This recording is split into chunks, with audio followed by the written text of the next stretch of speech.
बिस्मिल्लाहिर्रहमानिर्रहीम, अस्सलाम वालेकुम। अली सलमान जीटीवी के तमाम नाजरीन को जी स्पोर्ट्स में खुश आमदेद कहता है। जब पीर से लेकर जुमेरात तक रोजाना रात 11:05 पर हम इस महफिल को सजाते हैं आपके लिए और बात करते हैं उस दिन खेले जाने वाले मैचेस के बारे में या उस दिन से जुड़ी स्पोर्ट्स की खबरों के बारे में। और जैसा कि आपके इल्म है कि कल हमने शो किया था कि जिसमें हमने बात की थी पाकिस्तान की डोमेस्टिक क्रिकेट के बारे में, क्यों कर कराची की टीम जो है वो क्वालिफाई नहीं कर सकी और जो है वो फर्स्ट क्लास के स्टेटस से जो है फिलहाल जो है वो कराची की टीमें जो है वो महरूम रह गई हैं। लाहौर की भी एक टीम को फर्स्ट क्लास का मौका नहीं मिल रहा और उनको ग्रेड 2 हनीफ मोहम्मद ट्रॉफी खेलकर क्वालिफाई करना होगा फर्स्ट क्लास के स्ट्रक्चर में आने के लिए। कल हमने बड़ी तफसील के साथ गुफ्तगू की थी। हमारे साथ senior sports journalist Abdul Majid Bhatti Sahab भी मौजूद थे और साथ साथ हमारे साथ जमील अहमद साहब भी थे कि जो कराची की क्रिकेट को एक अरसे से जो है वो ऑर्गेनाइज भी कर रहे हैं। कराची की क्रिकेट की इन डेप्थ उनके पास नॉलेज है।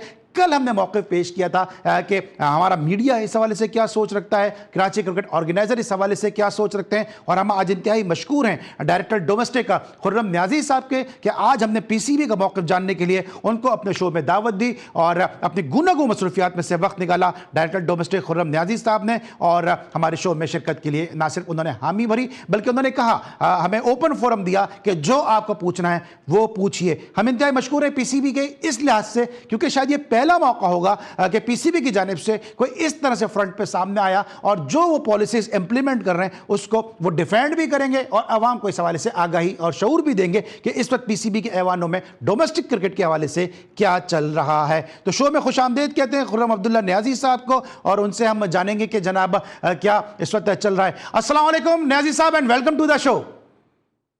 वालेकुम सलाम जी, बहुत शुक्रिया जी, आपकी मेहरबानी। न्याजी साहब, इससे पहले कि मैं आपके साथ गुफ्तगू का आगाज़ करूं, सबसे पहले ज़रा एक निगाह डालेंगे उस स्केजुअल की कि जो पीसीबी की जानिब से जिसका इजरा किया गया डोमेस्टिक क्रिकेट के हवाले से। और ये एक अच्छा साइन है कि पहले से जो है वो डोमेस्टिक स्केजुअल जो है वो जो पेश कर दिया गया है, मीडिया को बता दिया गया है, आवाम को बता दिया गया है। इस वक्त आपके सामने स्क्रीन पर चल रहा है कि जहाँ पर हनीफ मोहम्मद ग्रेड 2 ट्रॉफी का 15 अगस्त से आगाज़ होगा और उसके बाद जो है वो फर्स्ट क्लास क्रिकेट खेली जाएगी कि जहाँ पर जो है फर्स्ट क्लास क्रिकेट खेली जाएगी कि जहां पर जो है वो फिर जो ग्रेड 2 से जो दो टीमें क्वालिफाई करेंगी वो फर्स्ट क्लास के स्ट्रक्चर का हिस्सा होंगे। उसके बाद फिर 24 नवंबर से प्रेसिडेंट कप वनडे टूर्नामेंट खेला जाएगा और उसके बाद ये पूरा स्केजुअल है कि जिस अंदाज से पाकिस्तान में डोमेस्टिक क्रिकेट को रन किया जाएगा। तो न्याजी साहब, सबसे पहले तो आपने स्केजुअल भी देख लिया और बहुत ज्यादा तनकीद भी की जा रही है कि जनाब डोमेस्टिक का स्ट्रक्चर तब्दील हो गया है और बहुत ज्यादा तब्दीलियां पीसीबी कर रहा है। इस बात में किस हद तक सदाकत है कि स्ट्रक्चर तब्दील हो रहा है, शेप जो चेंज हो रहा है डोमेस्टिक क्रिकेट का? जी देखिए, अगर हम स्ट्रक्चर की बात करें तो अभी भी जो है हमारी 101 डिस्ट्रिक्ट्स हैं और अभी भी हमारे 16 रीजन्स हैं।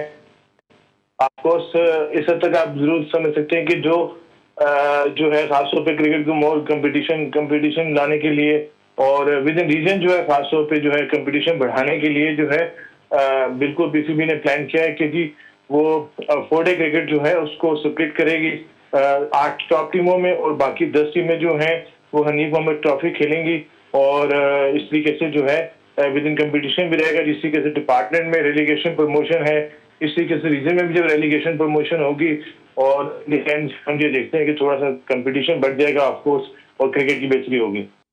ठीक है। अच्छा न्याजी साहब, हम अमूमन अपने शो में जो है वो पीसीबी की पॉलिसीज़ पर जो तनकीद भी करते हैं और उसकी वजह भी शायद ये होती है कि पीसीबी की जानिब से कोई आता नहीं है कि जो अपने डिसीजन को जो है वो डिफेंड कर सके। लेकिन अगर आप इस चीज़ को मेरिट पे लेकर आ रहे हैं, आप एक टियर बना रहे हैं कि फर्स्ट क्लास में टॉप क्वालिफाइड टीमें शामिल होंगी, उसके बाद आप एक मौका भी दे रहे हैं कि आप भाई ग्रेड 2 खेलें, क्वालिफाई करें और फर्स्ट क्लास का के जो टूर्नामेंट है उसका हिस्सा बन जाएं। लेकिन इस हवाले से कराची में की टीम जो दोनों टीमें एक्सक्लूड हुई हैं बिलखुसूस बहुत ज्यादा तनकीद हो रही है इस हवाले से, आप इस हवाले से क्या कहेंगे? जी बिल्कुल, मैं बिल्कुल इसको बताना चाहूंगा इस हवाले से। मैं आपको शुरू के सेम जो हमने कंपटीशन का जो है प्रमोशन रेलीगेशन का नेशनल 2020 पे भी है। अब नेशनल 2020 में ऑलरेडी कराची ने परफॉर्म किया हुआ और कराची की टीम मौजूद है नेशनल 2020 में। अगर आप कराची की सिर्फ बात करें, उसके अलावा लाहौर की 2 टीमें, अगर हम प्रेसिडेंट ट्रॉफी की बात करें यहाँ पे 6 टीमों को क्वालिफाई अभी तक कराया और ऑफकोर्स के भी 2 टीमों ने क्वालिफाई होना है और 2 पूलों में ऑफकोर्स के 6 टीमें हैं और ये भी पॉसिबिलिटी है कि हो सकता है कि कराची दोनों की अच्छी खेले और दोनों पूल में वो जीत के जो है 2 टीमें ऊपर आ जाए वहाँ पे। तो हमने बेसिकली, हमारा मकसद भी ये है कि जहाँ क्रिकेट अच्छी हो, ऑफ कोर्स, के जो डिलीवर करे वो ऊपर आए अच्छी टीम, ताकि कंपटीशन, पॉजिटिव कंपटीशन हो, क्रिकेट की बेहतरी हो और क्वालिटी क्रिकेट हो। तो अभी कराची को या किसी भी मैं समझता हूँ रीजन को बाहर नहीं किया गया, सब रीजन के बाद, कराची के पास, फैसलाबाद के बाद, मुल्तान बड़ी पुरानी क्रिकेट हिस्ट्री है उसकी, और फैसलाबाद की बड़ी पुरानी, इवन रावलपिंडी में हम देखें वहाँ से जो है बड़े जबरदस्त प्लेयर, इंटरनेशनल प्लेयर्स उन्होंने भी प्रोड्यूस किए। तो जितने भी रीजन हैं, इवन डीएम जमाली हमको देख सकते हैं, बलूचिस्तान में सिबुला जो है और इस तरीके से बहुत जबरदस्त क्रिकेटर था। तो मेरे ख्याल में अभी तक तो किसी को क्वालिफाई से बाहर नहीं किया।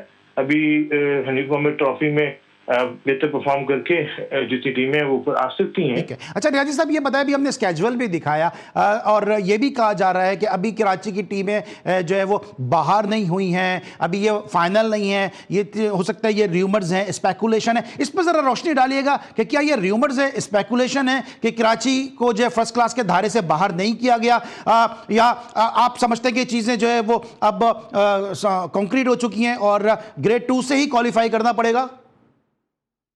नहीं, बिल्कुल, मैं आपको थोड़ा एक्सप्लेन करूं कि बेसिकली स्ट्रक्चरल डोमेस्टिक रिफॉर्म्स के ऊपर चेयरमैन साहब ने कमेटी बनाई थी, फिर उसको एक्सटेंड किया फर्दर। बहुत बड़ा डेलिब्रेशन हुई, लास्ट ईयर का पूरा अच्छे तरीके से उसको ऑडिट हुआ और बहुत सारे फैक्ट्स को सामने रखा गया। थोड़ा सा इस चीज को देखा गया कि जब रेलिगेशन प्रमोशन नहीं होती तो रीजन थोड़ी सी रिलैक्स होती हैं, प्लेयर रिलैक्स होते हैं, तो उस तरीके से कमेटी ने ओवरऑल जो है फैसला किया कि इसको जो है स्प्लिट किया जाए। 4 डे क्रिकेट, नीचे हनीफ मोहम्मद क्रिकेट है और कुछ तहफ़्ज़ात थे उसमें कि हनीफ मोहम्मद क्रिकेट की परफॉर्मेंस जो है एक्नॉलेज नहीं किया जाएगा, उसके लिए डोमेस्टिक कॉन्ट्रैक्ट्स के लिए भी हमने उसका हिस्सा रखा। फिर टॉप परफॉर्मर जो है एज अ गेस्ट प्लेयर या किसी भी रूप में जो है काज़ान ट्रॉफी भी खेल सकेंगे। तो इन सारे इशूज को, क्योंकि सिलसिला कोई नया सिलसिला नहीं है ये, अभी इससे पहले भी अगर हम देखें तो ये 8 और 10 के पीछे खेल चुकी हैं 2023 में, और इससे पीछे भी हम देखें तो जहाँ पे 2017 में, 16 में, 18 में अगर हम देखें तो ये सिलसिला चलता रहा, बड़ा सक्सेसफुल चला। तो स्पिरिट ये थी कमेटी की, ओवरऑल रिफॉर्म्स कमेटी की, कि जिसकी के डिपार्टमेंट में एक पॉजिटिव कंपटीशन रहता है, हर डिपार्टमेंट बढ़ चढ़ के फर्स्ट क्लास में आना चाहता है और फर्स्ट क्लास में सर्वाइव करना चाहता है, उससे क्रिकेट इंप्रूव होती है, क्वालिटी इंप्रूव होती है। थोड़ा सा 18 रीजन्स को इकट्ठा खेलने से थोड़ा सा फैक्ट्स एंड फिगर्स सामने कमेटी ने एग्जामिन किए और देखा कि यहाँ थोड़ा सा कंपटीशन लो जा रहा था और डोमेस्टिक स्ट्रक्चर को ओवरऑल इंप्रूव करने के लिए अल्टीमेटली ये फैसला किया गया। ठीक है, ठीक है। जहां जहां मेरिट पे आप बात करेंगे, पीसीबी जहां जहां मेरिट है को लागू करेगा, जी स्पोर्ट्स हमेशा हमें आपके शाना बशाना होगा और हमेशा आपको सपोर्ट भी हम अपने प्लेटफॉर्म से, अपने प्रोग्राम के तवस्सुत से करेंगे। लेकिन कहीं ना कहीं आप समझते हैं कि इस मेरिट को लागू करने के लिए एक तासुर ये भी आ रहा है कि इस तरह सिंध है, बलूचिस्तान है, इनके जो प्लेयर हैं जो छोटे रीजन से खेलते हैं लेकिन वो इंटरनेशनल क्रिकेट भी खेले हुए हैं, फर्स्ट क्लास का एक बड़ा नाम है, उनको फर्स्ट क्लास क्रिकेट खेलने का मौका नहीं मिलेगा। मैं नाम भी ले देता हूं कि जिस तरह लाड़काना से शाहनवाज धानी हैं, जाहिद महमूद हैं, या हैदराबाद के प्लेयर हैं, मोहम्मद हसनैन खेलते हैं वहां से, दानियल राजपूत खेलते हैं, नौमान अली भी जो खेलते हैं। तो बहुत सारे ऐसे प्लेयर हैं कि जो छोटे रीजन की वजह से फंस जाएंगे और उनका फिर मॉनेटरी उनको लॉस होगा। देखिए, हम अभी मुझे एग्जैक्टली तासर का इस तरीके से अंदाजा नहीं है, मैं तो फैक्ट्स की बात करूंगा कि ऑफकोर्स हमारे लिए सारे काबिल एहतराम है, सब रीजन काबिल एहतराम है। और मैं आपको अर्ज करूँ कि आपके प्रोग्राम की वजाहत से अर्ज करता हूँ कि हमने एक क्राइटेरिया बनाया, सिस्टम बनाया कि खासतौर पे जो है एक सिलेक्शन क्राइटेरिया हो कि जिसमें डायरेक्टर डोमेस्टिक भी चाहे तो इंटरवीन ना करे और कोई भी ना करे। तो हमने एक सिलेक्शन कमेटी बनाई, नोटिफाई किया, जिसमें हमारे रीजनल प्रेसिडेंट जो है उसके हेड है, जिसमें रीजनल कोचेज हैं, इवन जो उसके बाद जो है एज ए मॉनिटरिंग रोल जो है क्रिकेट बोर्ड का, क्योंकि हम एक सिस्टम के तहत ताकि पूरे, आप देखें इस तरीके से सियालकोट भी आधा बंद करके गई, उधर तो रीजन प्रेसिडेंट भी नीचे, फिर पेशावर की खासतौर पे देखें सेकंड में आए, फिर लाहौर ने बड़ा डिलीवर किया, 2020 भी जीती और यहाँ पे भी देखें हम टॉप 3 में गए। तो कहने का मतलब जो ओवरऑल सिस्टम है कराची में भी खासतौर पे जो है वो एक सिस्टम के तहत जो है परफॉर्मेंस जो बच्चे से उनको मौका दिया गया और जो top of the top team से वो थी। अनफॉर्चुनेटली बाज़ का कंडीशंस की वजह से गरीब बात है, पिंडी की कराची की कंडीशन में फर्क हो सकता है। फिर उसके बाद भावलपुर ने मैच जीता कराची की टीम से, इसकी वजह से भावलपुर 6 नंबर पे आ गई। तो मैं समझता हूँ एक दो मैचेस की वजह से जो है कोई रीजन ऊपर चलेगी, कोई नीचे चलेगी, इसलिए हमने अपॉर्चुनिटी दी है, क्योंकि अनाउंस नहीं था कि अभी हम हनीफ मोहम्मद ट्रॉफी पहले कराएं और यहाँ पे कम बैक करने का मौका हो, कराची के लिए हो, फैसलाबाद के लिए हो, रावलपिंडी के लिए हो, मुल्तान के लिए हो, डीएम जमाली के लिए हो, सबके लिए हो इक्वल अपॉर्चुनिटी, ताकि वो लड़ाई कम से कम अपने रीजन के लिए, अपनी टीम के लिए, और उससे इस तरह क्रिकेट बेहतरी हो।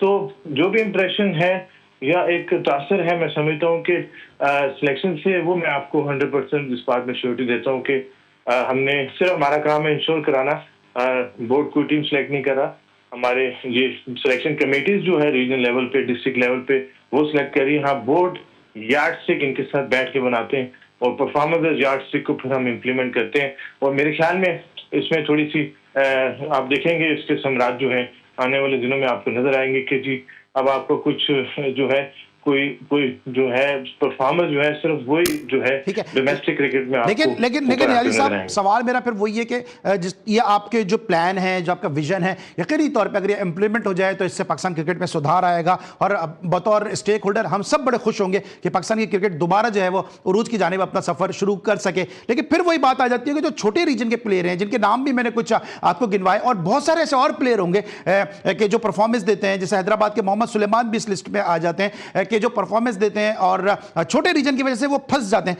उनके हवाले से क्या सोचा हुआ आपने?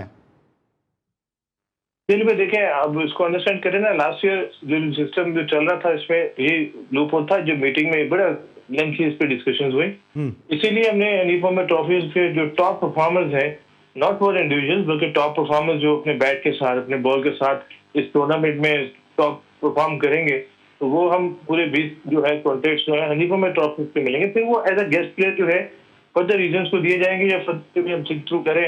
ऑफ कोर्स वो सिस्टम से आउट नहीं होंगे, वो कायदे ट्रॉफी से आउट नहीं होंगे, लेकिन वो हनीफॉर्म ट्रॉफी के जो टॉप परफॉर्मर्स होंगे ऑफ कोर्स किसी ग्रुप को सपोर्ट करेगा और उनको कायदे ट्रॉफी में इंश्योर कराएगा कि उनकी पार्टिसिपेशन हो सके, उनके डोमेस्टिक कॉन्ट्रैक्ट हो सके, ताकि टैलेंट जो है वो लाड़काना में हो, टैलेंट डीएम जमाली में हो, टैलेंट फैसलाबाद में किसी जगह पर भी हो, उसको फुल अपॉर्चुनिटी मिले और उसकी रीजन अगर ग्रेड 2 में है तो वो सेक्रीफाइस ना करे।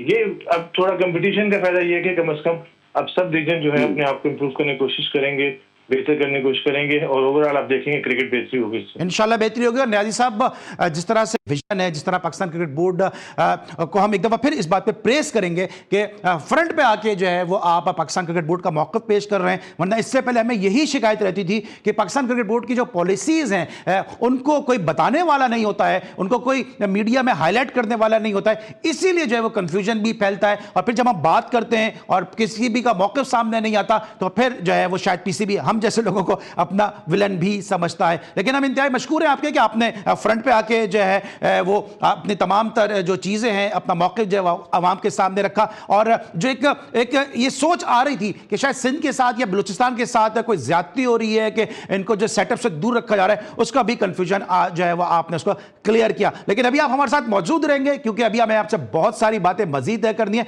कुछ आपको सुनवाना भी है कि मोहसिन नकवी साहब का क्या कहना है और आप इस हवाले से क्या राय रखते हैं। मिलते हैं छोटे से ब्रेक के बाद।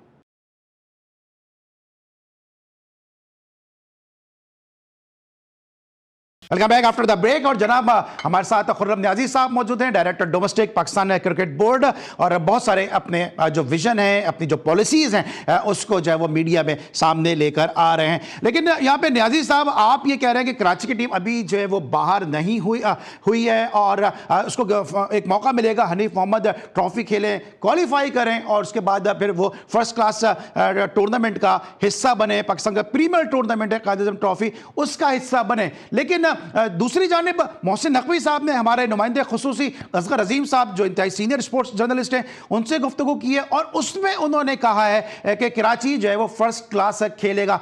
क्या कहा है पहले वो सुनते हैं, फिर आपसे बात करते हैं। के लिए जो कायद-ए-आज़म ट्रॉफी से बाहर हुई थी 21 दफा की चैंपियन है, नया डोमेस्टिक सिस्टम बना दिया, 6 कोई डोमेस्टिक सिस्टम नया नहीं बना, वही है। तो क्या कर रहे हैं कराची के लिए, क्या कर रहे हैं 21 बार की चैंपियन? यार मेरी बात सुनो, इंशाल्लाह ताला कराची टीम होगी, बेफिक्र हो जाओ। के लिए जो कायद-ए-आज़म ट्रॉफी से बाहर हुई थी 21 दफा की चैंपियन है, नया डोमेस्टिक सिस्टम बना दिया, 6 कोई डोमेस्टिक सिस्टम नया नहीं बना, वही है। तो क्या कर रहे हैं कराची के लिए, क्या कर रहे हैं 21 बार की चैंपियन? यार मेरी बात सुनो, इंशाल्लाह ताला कराची टीम होगी, बेफिक्र हो जाओ।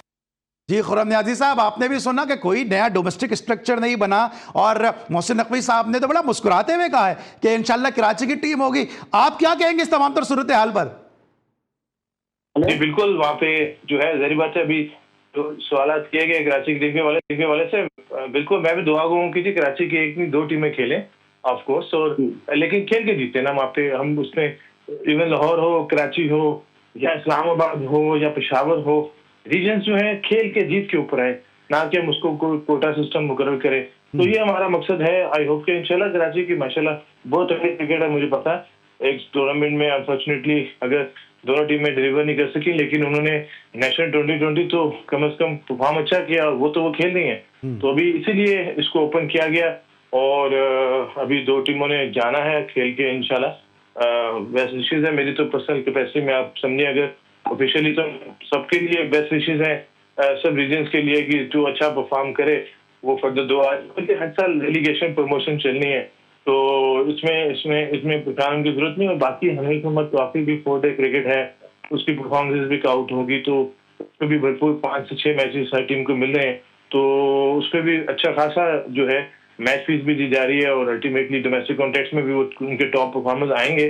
तो मेरे ख्याल में कादर ट्रॉफी और मोहम्मद में बहुत थोड़ा सा फर्क है, लेकिन बहरहाल विद इन रीजन जब एक कमेटी ने, स्ट्रक्चर कमेटी ने फैसला किया, तो बिल्कुल जो है आएंगी, बिल्कुल होना चाहिए। और कराची तो खासतौर पे कराची हो, क्वेटा हो, कोई भी टीम हो, मेरी ख्वाहिश है कि वो जीत के इंशाल्लाह ऊपर आए और सुपर 8 में जो है कादर ट्रॉफी में खेले और डिलीवर करे।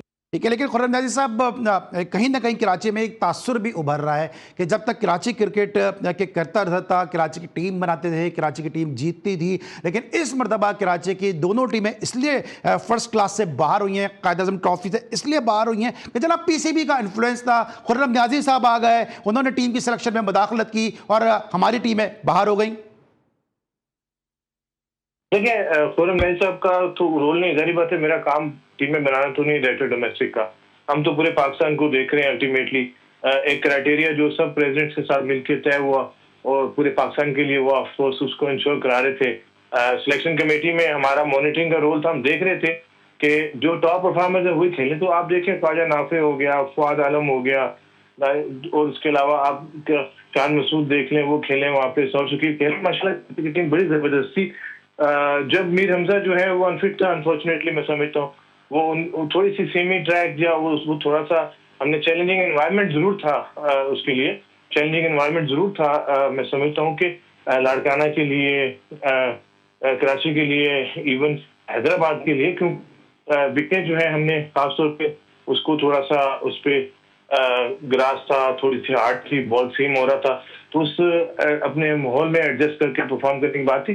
तो मेरे ख्याल में सारे टॉप परफॉर्मर्स हैं आपके डिस्ट्रिक्ट के, और आपके बड़े बड़े नाम थे जो कराची से खेले थे। कराची की ऑन पेपर बहुत अच्छी टीम थी, और बिल्कुल जो है, लेकिन अनफॉर्चुनेटली जो उन्होंने खत्म किया 12वीं और 13वीं पोजीशन पे दोनों टीमों ने खत्म किया।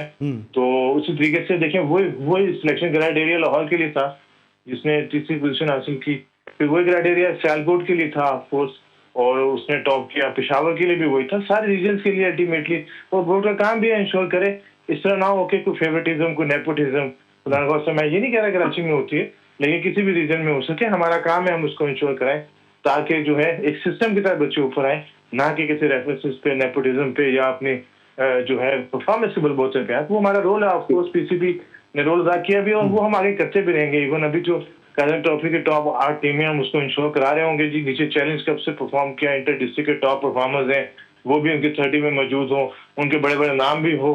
हाँ, हमारा काम होता है कि 20-25 सड़कों तक वो उसको थोड़ा सा उसको देख लें, और उसके बाद फिर फर्दर जो है आगे कोचेज हैं और टीम स्टाफ है जो उसको टीम के साथ कैंप्स के बाद वो फैसला करता है। लेकिन हमारा रोल मॉनिटरिंग का है, इंश्योर करने का है कि ट्रांसपेरेंसी इंश्योर करें, मेरिट हो वहाँ पे, और पूरे पाकिस्तान में इंश्योर करें। उसमें सिर्फ ये नहीं है कि हम किसी की खुदा न खास्ता कोई टीम को कमजोर करना चाहते हैं, या उसको उस टीम को जो है अल्टीमेटली जो है जो गिवन सर्कमस्टांसेस हैं उस पर उसको इंश्योर कराया जाए। कोई किसी भी क्लब का बच्चा हो, और कोई किसी भी तबके से ताल्लुक रखता हो, अगर उसके बैट बॉलर है, अगर उसकी बॉल के रन, उसके बॉल से जो है उसकी विकेट जो उसको सामने आ रही है और उसमें टैलेंट है उभर के, तो उसको सिस्टम सपोर्ट करे, और वो जो है वो फिर रिप्रेजेंट करे अपने रीजन को, फिर शाहीन को, पाकिस्तान को रिप्रेजेंट करे। हमारा तो मोहसिन नकवी साहब की जो है विजन के मुताबिक जो है, हमने जो 100% जो ट्रांसपेरेंसी के लिए जो है 100% जो है एफर्ट चल रही है। लेकिन नियाजी साहब, जो ये कराची में जो आप देख रहे हैं कि प्रेसिडेंट की सेक्रेटरी के दरमियान जो चपकलिश है, जो आपको भी पता चल रहा होगा कि बहुत सारे लेटर्स जो हैं वो secretary Karachi city cricket association ने लिखे हैं, आपस में बन नहीं रही है प्रेसिडेंट की सेक्रेटरी की। आपको लगता है कहीं ना कहीं ये भी एक वजह बनी है कि जो है वो कराची की टीमें बेहतर तरीके से नहीं बन सकी और फर्स्ट क्लास टूर्नामेंट से बाहर हो गई? देखिए, वो लोकल ऑर्गेनाइजेशन में देखें, जहाँ आपका ऐसा सेटअप होता है, ऑफकोर्स वहाँ पे कुछ लोकल रिफ्ट होती है। मेरा नहीं ख्याल कि मतलब वो तो उस हद तक रीजनल के इश्यूज है ना, हम तो उसको ऑफकोर्स के उस चीज़ों को सारों को देख रहे हैं। लेकिन मैं होपफुल हूँ, आप मतलब मुझे नहीं पता कि क्यों मायूस हो चुके हैं। आई एम होपफुल कि जितनी अच्छी क्रिकेट है कराची में ऑफकोर्स कि ये भी अभी जो है अगस्त में जब टूर्नामेंट होगा तो कराची में कैपेसिटी है कि दोनों की दोनों टीमें जो है इवन जो है वो जीत के ऊपर आ सकती हैं वहाँ पे। और इसीलिए तो हमने इस सिस्टम को इंट्रोड्यूस कराया कि टीमें जो है बाउंस बैक करें, एफर्ट करें। और पसंद तौर पर मुझे भी मायूसी हुई कि जब हमने पॉइंट टेबल देखा और उसमें राजी नहीं था, और सच्ची बात है, इसलिए तो हमने फिर इसको इस तरीके से बोर्ड ने की कमेटी मेंबरान ने सबने डिस्कस किया और कहा कि रूम ओपन करें ताकि इसी साल कि ये ना हो कि लास्ट से परफॉर्मेंस पे सब लॉक हो जाए। दो रूम्स आप ओपन करें कम से कम कि जो टीमें अब भी डिलीवर करें ऊपर आ सके। आई होप कि इंशाल्लाह कराची या फैसलाबाद ये सारी अच्छी टीमें इनको कजन ट्रॉफी का ऐसा होना चाहिए। बिल्कुल सही है। लेकिन अब आप जिस तरह स्किल्स डेवलपमेंट कैंप लगा रहे हैं और उसमें बहुत ज़्यादा बात की जा रही है कि बाबर आजम हुए, रिजवान हुए, सलमान आगा हुए, ये एक तवील अरसे से क्रिकेट खेल रहे हैं, तो इनकी स्किल्स जो ठीक है वक्त के साथ साथ सबकी स्किल्स बढ़ सकती हैं, लेकिन ये फिर भी प्रूवन प्लेयर हैं और परफॉर्मर हैं। लेकिन कहीं आप समझते हैं कि ग्रेड 2 के हवाले से मैंने भी बारहा आपसे रिक्वेस्ट की है, अपने प्रोग्राम के तवस्सुत से भी बात की है कि जो भी डिपार्टमेंटल ग्रेड 2 टूर्नामेंट हुआ है उसके जो टॉप परफॉर्मर हैं कि अगर उनको भी अगर आप अपने स्किल कैंप्स में बुलाएं, उनकी भी डेवलपमेंट के वाले से कुछ काम करें। अल्टीमेटली जो है आप अगर ग्रेड 2 क्रिकेट को देखते हैं और बाकी चीजों को अगर आप देखते हैं तो वो उसके पैरामीटर को समझे। ग्रेड 2 में जो भी परफॉर्मर्स हैं हमने उनकी वेटेज दी है, उनको इंटर डिस्ट्रिक्ट में उनको वो खेले, इंटर डिस्ट्रिक्ट में परफॉर्म करेंगे ऑफकोर्स, और उसके बाद तो ऑटोमेटिकली रीजन है उनका। तो हमारा सिस्टम जो भी हमने मिलके अपने प्रेसिडेंट साहब सबके साथ मिलके जो सिस्टम बनाया उसमें बड़ा जबरदस्त है उसमें कि वो अपने सिस्टम में किसी भी जगह पे परफॉर्म करता है बच्चा, वो हाईलाइट होगा, अपने रीजन को रिप्रेजेंट करेगा और वहाँ परफॉर्म करके वो जो है अगले स्टेप पे जा सकता है। तो ऑफकोर्स के शाहीन पे काम हो रहा है, जो शाहीन पे बच्चे हैं उनके लिए काम होगा, अंडर 15 पे, अंडर 17 पे काम होगा, और इस हर टूर्नामेंट के अलग-अलग टॉप परफॉर्मेंस को बुलाते हैं, ये नहीं किया जा सकता है। अगर ग्रेड 2 में किसने परफॉर्म किया उसको एक्नॉलेज किया जाएगा। ग्रेड 1 के लिए आपको उसके ग्रेड 1 का कोई डिपार्टमेंट ले लेगा, वो रीजनल क्रिकेट जो है डिस्ट्रिक्ट में परफॉर्मेंस करने के बाद वो रीजनल क्रिकेट खेल सकता है। यहाँ फर्दर इसको परफॉर्म करना है, यहाँ पे परफॉर्म करके ऑफकोर्स कि वो फिर उस पर पीसीबी रेडी है, एनसी रेडी है, आपके सब रेडी है और भरपूर मेहनत करा रहे हैं। ठीक है, बिल्कुल हम गुफ्तगू कर रहे हैं डायरेक्टर डोमेस्टिक खुर्रम नियाज़ी, और मैं बरमिला ये बात कह सकता हूं कि जी स्पोर्ट्स शायद ये वो वाहिद प्रोग्राम होगा जिसमें इंतहाई खुल के सवालात भी हो रहे हैं और इंतहाई खुल के जो है वो खुर्रम नियाज़ी साहब पीसीबी की जो पॉलिसीज़ हैं, जो उसका विजन है, उस पर अपना इज़हार ख्याल भी पेश कर रहे हैं। और यहाँ पर हम एक दफ़ा फिर अप्रिशिएट करेंगे पाकिस्तान क्रिकेट बोर्ड को, खुर्रम नियाज़ी साहब को, कि जिन्होंने अपनी मसरूफियात में से वक्त निकाला, बड़ी तफसील के साथ जो है वो हमसे गुफ्तगू भी फरमा रहे हैं। लेकिन नियाज़ी साहब, आपकी मौजूदगी का फ़ायदा उठाते हुए कुछ बाउंसर्स भी आपको करनी है, क्योंकि सुना है कि आपने फर्स्ट क्लास है क्रिकेट भी खेली है, और चूंकि आप मिसबाह उल हक के कजन है तो यकीनी तौर पे बाउंसर को बड़ा अच्छा आप फेस भी करते होंगे। मिलते हैं जरा छोटे से ब्रेक के बाद।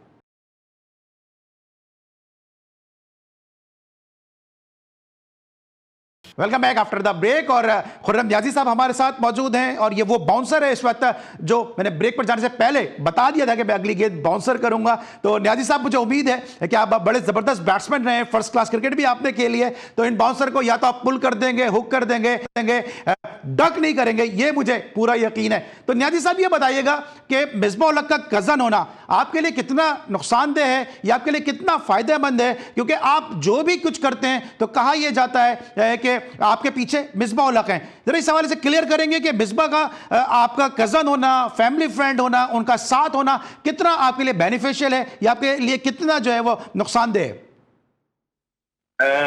बिल्कुल जी, आप मिसबाह बेसिकली जो है फैमिली फ्रेंड जरूर हैं और जो है बिल्कुल उनसे रिलेटिव भी हैं, लेकिन इकट्ठी क्रिकेट खेली है फर्स्ट क्लास की हमने, और इकट्ठा बहुत सारा टाइम गुजरा, और जो है जस्ट फैमिली मेंबर्स जो हैं देखिए उनकी अपनी पर्सनैलिटी है, अपना रोल है क्रिकेट में, उसका सब कुछ।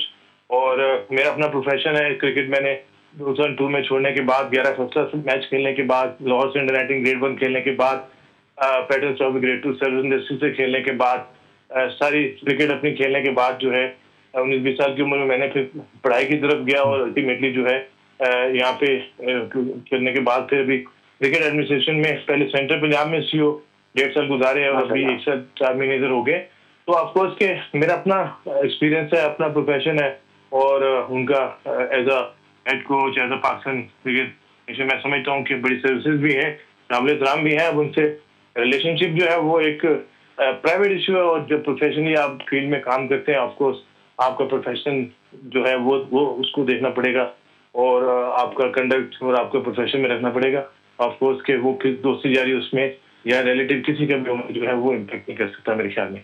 ठीक है। अच्छा नियाज़ी साहब, आपकी इस गुफ्तगू से बहुत सारे लोगों का जो इबाम जो है वो क्लियर हो रहा होगा, लेकिन इबाम तो क्लियर हो रहा है लेकिन फ़हाम के हवाले से जो है वो बड़े मसाइल सामने आ रहे हैं और कहा जा रहा है कि फ़हाम उल हक को देखते हुए आप पॉलिसीज़ बनाते हैं। अंडर-19 में उनका सिलेक्शन हुआ, वो मेरिट पे नहीं हुआ था, फिर HEC में वो परफॉर्म नहीं कर रहे थे, उनको ज़बरदस्ती आपके कहने पर खिलाया जाता रहा। फिर उसके बाद HEC के प्लेयर को खुसूसी तौर पर यह लेवरेज दिया गया कि जाके वो जो है वो डिपार्टमेंट फर्स्ट क्लास क्रिकेट भी खेलें, डिपार्टमेंट से भी खेलें। ये क्या आप पॉलिसीज क्या फ़हाम उल हक को सामने रख के बनाते हैं? देखिए जी, अंडर-19 को तो मैं देखता भी नहीं, डायरेक्टर डोमेस्टिक का काम नहीं है। यूथ क्रिकेट के अलग हेड है, अलग मैचेस हैं, परफॉर्मेंसेज हैं, वो डाटा चेक कर लें। सेकेंडली जो है HEC का जो है वो ऑफकोर्स HEC का हमने नहीं बल्कि बहुत सारे और बच्चों ने, मैं समझता हूँ अजाब था और बाकी बहुत सारे बच्चों ने अपील की हुई थी। ऑफकोर्स पिछले साल से भी चल रहा था और बैच शायद ने इवन हुरैरा ने रिक्वेस्ट फॉरवर्ड की, हमने उसको एग्जामिन किया था कि बेसिकली उनका पॉइंट ऑफ व्यू ये था बच्चों का कि हायर एजुकेशन कमीशन जो है वो एक डिपार्टमेंट नहीं है बल्कि वो एज अ स्टूडेंट रिप्रेजेंट कर रहे हैं और वो उनकी कॉन्ट्रैक्ट वो नहीं दे रहे बल्कि स्टूडेंट स्टाइपेंड देते हैं और वो भी सिर्फ टूर्नामेंट के बस देते हैं।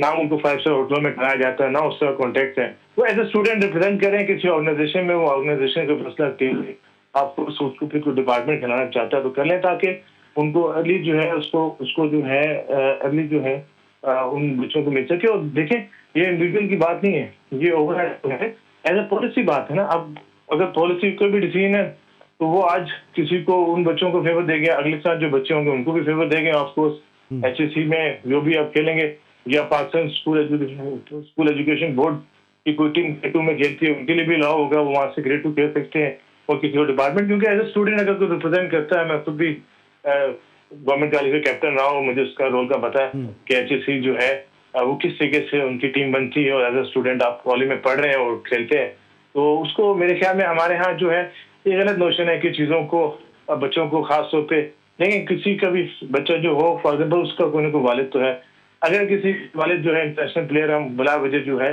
क्रिटिसाइज करते हैं, जिससे भी बहुत सारे इशूज और भी हैं कि जो बेटा हो गया पाने के लिए, हमें इससे हटके देखना चाहिए कि उसके बच्चे की परफॉर्मेंस क्या है, उससे हटके देखना चाहिए बच्चे के अंदर स्किल्स क्या है। और अगर ओवरऑल जो है अगर किसी चीज़ में रेशनल हो, मैं तो ये समझता हूँ एडमिनिस्ट्रेटिवली किसी चीज़ में रेशनल है, अगर कोई बात करे रेशनल हो कि जी वो कॉन्ट्रैक्ट पे नहीं है, रेशनल हो कि जी वो स्टूडेंट है, रेशनल हो कि वो कॉलेज में पढ़ रहा है या यूनिवर्सिटी में पढ़ रहा है, एज अ स्टूडेंट ऑर्गेनाइजेशन को रिप्रेजेंट कर रहा है, तो मेरे ख्याल में किसी डिपार्टमेंट से अगर उसको कोई कॉन्ट्रैक्ट होता है किसी भी बच्चे का, उसमें बहुत सारे और भी बच्चे थे, एक अजाब खान लेफ्ट कम फास्ट बहुत अच्छा बड़ा जबरदस्त, थोड़ा सा PSL में बच्चा बिजी हो गया तो अल्टीमेटली उसको भी परमिशन थी, बाकी सब लोगों को जितने भी।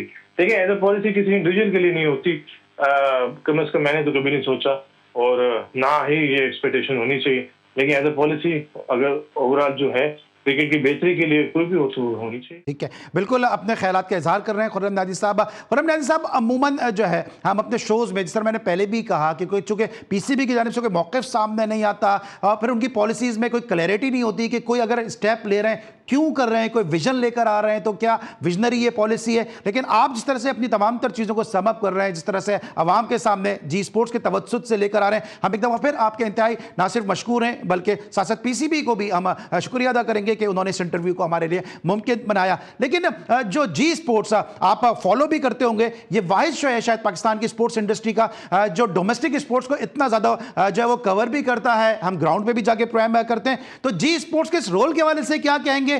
क्या जो हम तवज्जो आपकी दिलाते हैं अपने प्रोग्राम में मुख्तलिफ मुद्दों के हवाले से, मुख्तलिफ जो इशूज़ के हवाले से, उस हवाले से क्या कहेंगे?